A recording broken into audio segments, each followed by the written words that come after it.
Os momentos de maior dúvida da sua vida são, na verdade, os momentos mais importantes. E esse estudo prova isso. Você já deve ter se sentido bom em algo, seja numa matéria na escola, ou na dificuldade de um jogo, ou algo que alguém tenha dito pra você como "você é muito bom nisso, você tem futuro".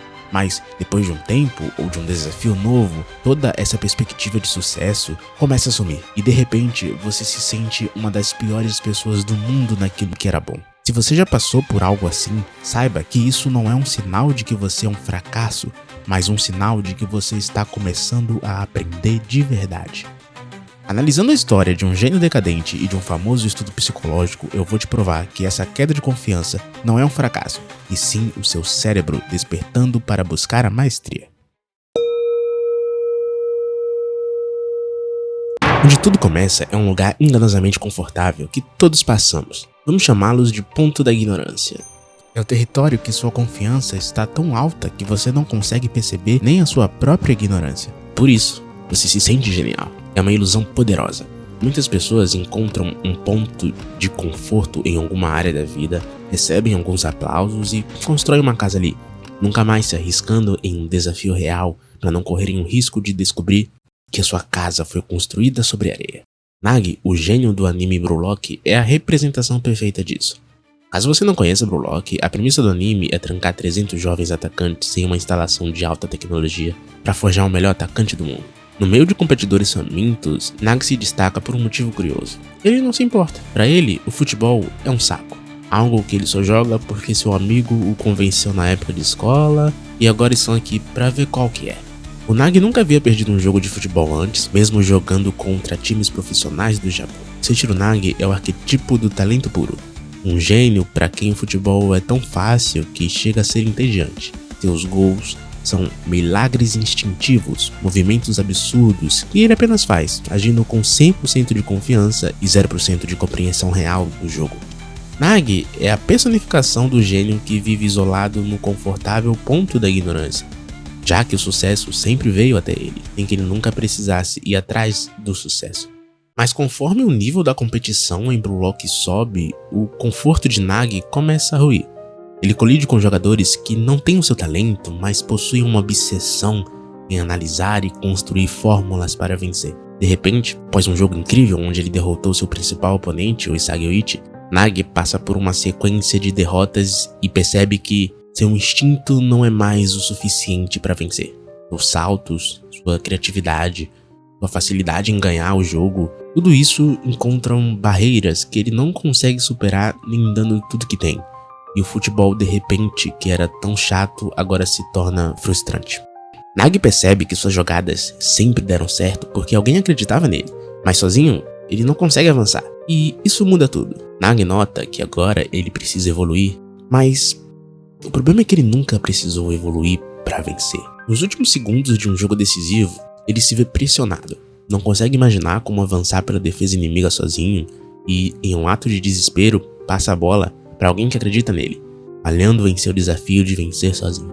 A bola é roubada, seu time toma um gol e Nagi é expulso do Blue Lock. Nagi cai no que chamamos de Vale do Desespero.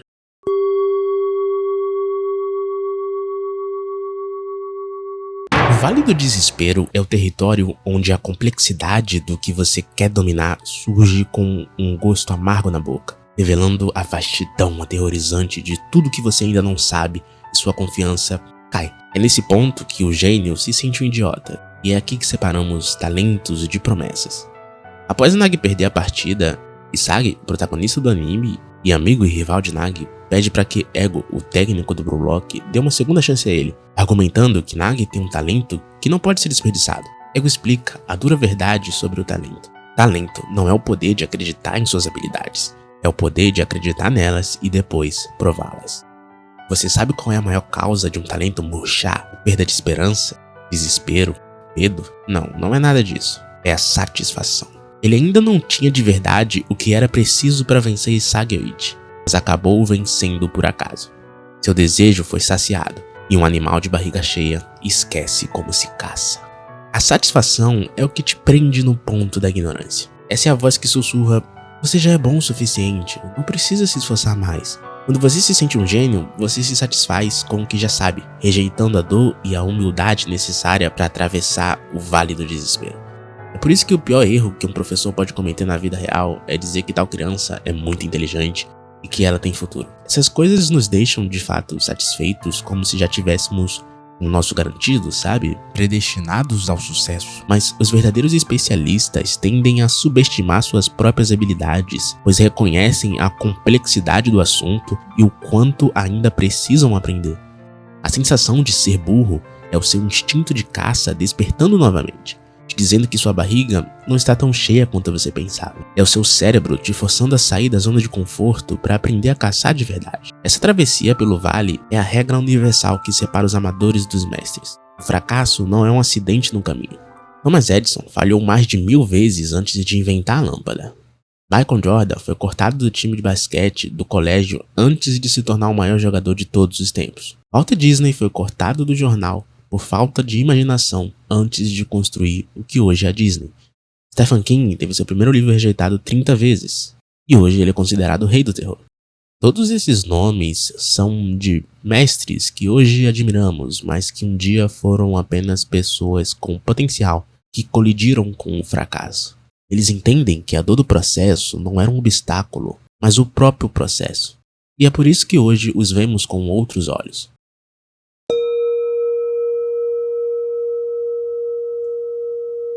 É aqui que a história do Nagi nos dá a lição mais inesperada. Quem o salva não é um gênio, mas sim o Igaguri. O Igaguri é, para todos os efeitos, o oposto de um gênio. Ele é um jogador sem talento óbvio que sobreviveu em Brolock na base da sorte, da malandragem e de um desespero puro e absoluto. Uma vez sendo eliminados juntos do Brolock, Igaguri busca Nagi para conversar com ele. E aí o Igaguri conta a história dele. Os pais dele eram contra ele e queriam que ele herdasse o tempo da família. Então, ele fez uma aposta de vida ou morte.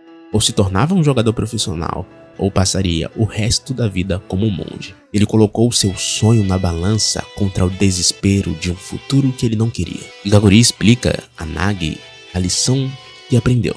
As pessoas só podem dar o seu melhor quando sua esperança está balanceada contra o desespero. Então ele diz para Nagi: você está preso porque você nunca pensou no que aconteceria se você falhasse. Nagi, o gênio, nunca teve nada a perder. Seu talento era a sua rede de segurança, o seu ponto da ignorância. E o Igaguri, o sobrevivente, tinha tudo a perder. E essa foi a sua maior arma, o desespero. O Igaguri disse que seu sonho de se tornar profissional era grande o suficiente para ele apostar sua vida, mas não grande o suficiente para sonhar em ser o melhor do mundo. Ele atingiu a escalada do seu sonho e por isso estava feliz, mesmo saindo do Brolock. Esse é um ponto muito curioso, porque às vezes você não precisa do máximo. Você só precisa buscar aquilo que te satisfaz e tá tudo bem. Mas ao olhar para Nagi, ele pergunta: e você? Você estava satisfeito? Então Nagi percebe. A sua frustração, sua dor no vale do desespero, não era um sinal do seu fracasso, de que ele não era bom e que esse era o seu fim. Era a prova de que a escalada do seu sonho era muito, muito maior do que ele havia conquistado, do que ele esperava. A insatisfação, a derrota, não era a sua fraqueza, era o seu novo motor. O sinal de que ainda há muito mais a aprender. Que o motor principal nasce na derrota e no desespero, assim como foi de Igaguri.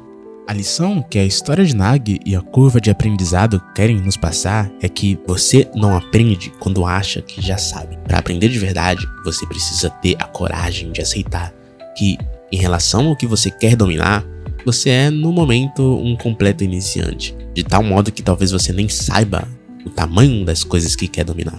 E quando você aceitar que é realmente burro, poderá se adaptar a novas ideias que antes eram opostas ao que você acreditava. É sobre trocar a identidade frágil de gênio pela identidade resiliente e poderosa de eterno aprendiz. Quando chegamos nesse nível, aos poucos vamos entendendo que o jogo é complexo. Mas ao compreender nossa ignorância diante do tema, começamos a entender como de fato as coisas funcionam. Essa é a escalada da maestria, não é seu fim. Se você não estiver satisfeito, a sensação de ser burro aparecerá constantemente, mas ela é o sinal de que você ainda tem muito a aprender. Se você se sente como Nagi, meio perdido, quando seu talento não é mais o suficiente, entenda isto. A sensação de se sentir um idiota não é o fim da sua inteligência, é o fim da sua ignorância. É o seu cérebro te dando boas-vindas ao Vale do Desespero, o verdadeiro campo de treinamento de quem quer se tornar um mestre. Você tem a coragem de abandonar o conforto do seu eu genial para enfrentar a dor de se tornar verdadeiramente competente?